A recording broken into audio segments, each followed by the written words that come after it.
Hey, Mark Meldrum, Meldrum's Monster Garage. And as always, this 69 Chevelle is brought to you by Great Lakes Fence since 1949. Vinyl fence outlet, 216-441-2600. All right, we find ourselves in the trunk of this 1969 Chevelle tonight, SS. And you'll note that we do have new air shocks for this devil. And I'm glad we have those because the old ones are rusting off. But that's not what I'm here to talk to you about. I'm here to talk to you about the weather stripping that goes around here. And the reason this is kind of hanging loose right now is we're going to replace the weather stripping. We've already taken out the old weather stripping and we're going to put the new weather stripping in. Now, all right, to do this weather stripping, we'll be using this black super weather stripping and gasket adhesive. This is the same adhesive we used when we did the headliner in the 67 Chevelle. So we'll set that there for now because we're going to do some test fits first. And one thing I want you to note, and the reason I already took a little slice of this out of here, I got to tell you, it is super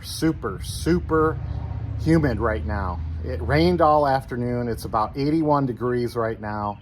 And I'm glad we got this car running because it's time to take on some simpler projects here, like gaskets around the trunk here. And these trunk gaskets do wear out over time and they need replaced. You don't want to get water into your trunk from either condensation or rain or snow or anything like that. So I'm going to talk to you about the weather stripping. I've stripped the old one out. And I'm test fitting the new one in here because they give you more than you need, okay? And one thing I want you to be cognizant of is when we put this weather stripping in, it has a cross section to it. See that cross section? All right, let me see it. There, you can see it. Okay, we want this to fold down and seal. So we want the trunk to push the seal down and away. We don't want to install it this way, otherwise the water would get trapped in that gully, okay? We don't want that to happen. So there is a right way and a wrong way to put this weather stripping on, and make sure you get that right. Okay, I just cut a little small piece in here and it goes in rather easy. There's a little lip here and you're just gonna slide it in and then pinch it under. It'll almost, okay, it'll almost stay there by itself, but the weather stripping glue will make sure it gets held in place. And like I said, when you push down, when the trunk comes down and pushes on this, it's pushing this way. I didn't install it this way because if I install it this way, the water's gonna get trapped in there, okay? This way. So the next thing you're gonna do is test fit it because they give you more than enough. And what I did was I went ahead and test fitted all the way around, and I went ahead and I got it cut long here. I'm not at the gluing phase yet, so I left myself some ample amount of room. You do not want to put the seam in the center on the corner here because it, excuse me, that's not the way the factory did it. They offset it so it's on a nice straight spot. It's not on a corner. This corner is with the trunk here. That's I don't call it a corner, but what do you call it? A sharp little edge there that is kind of round. All right, so you don't want that to end up, the cut mark to end up on there. Yeah, spit it out, Mark, like I always say. Anyway, so we've got this in place. We're gonna go ahead and peel it up and put glue down along the way and then push it back down. I do have a cool little tool.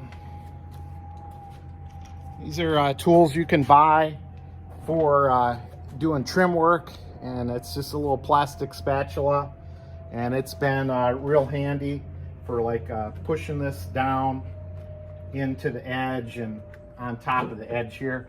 I'll take some close-up pictures so you can see what this looks like. But yeah, you get the gist of it, right? Gonna get that down in the little gully there, and then we're gonna glue it all up. Of course, I cleaned all this out beforehand. And then I took an alcohol swab and went around the perimeter of this just to get it dried out a little bit. And so we can go ahead and the glue will stick to it. So, okay. All right, day 2 on this project. Got a little late last night, so here we are finishing it up. I'm going to take the 3M adhesive, and what I did was I only took up about halfway around, and I'm going to go ahead and lay the glue in. And we'll just lay a stream in here.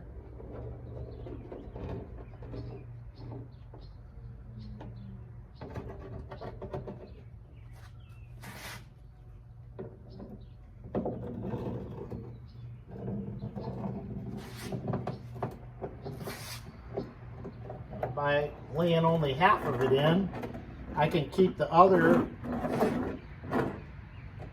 half kind of set in place. So yeah, I think that's a good way to do it. I don't know, we'll see. All right, so we'll just work it right back in here, right back into the slot. And right now it's pushing in pretty easy with my hand. Going right back into the slot, getting around the corner is a little trickier.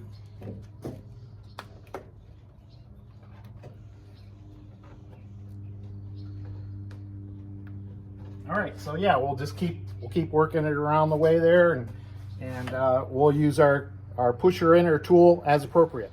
All right, as we were going around and pushing it in, I tried not to stretch it much as I was shoving it down in here, and I tried not to stretch it around the corners.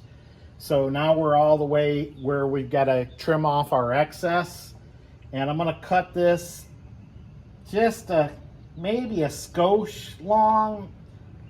Take a shot at this. Always can cut twice, but okay, because it'll push back a little bit. You know, it's got a little flex to it, and I'm gonna take a little glue, and I'm gonna put it on the seam here.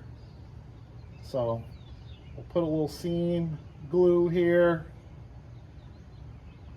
and we'll make sure I got ample glue down here. And then we'll push it down in the spot. Okay, put my cap on the glue so it doesn't run all over the place. And I had a nice pair of sharp scissors there to make a clean cut. And I'll go ahead and shove that down in there. And hopefully we get a nice spot where it comes together and it won't look like too much of a bad spot. All right, where the seam came together, I went ahead and put a little piece of tape on there. Hopefully it won't pull all the glue out of there. And going around the corners here, this side set in really nice. It's set in nice all across the back. Little dent right here. I did have to put some tape in here to help pull that down. And then going around the rest of the way, it looks like it fit pretty good. So here's a project you can do yourself if you're a little crafty. You got a little glue. It's pretty simple, as all these weather stripping projects, except the side vent windows that we've done on these Chevelles, have been pretty easy. So there you go, Mark Meldrum. Meldrum's Monster Garage, sponsored by Great Lakes Fence. Get out there and call Mike and buy some more fence so he can spend some more money on these Chevelles. See ya! Oh, one more thing. I decided to close the trunk so it would let that glue set up better. So it's pushing down there, making a good seal.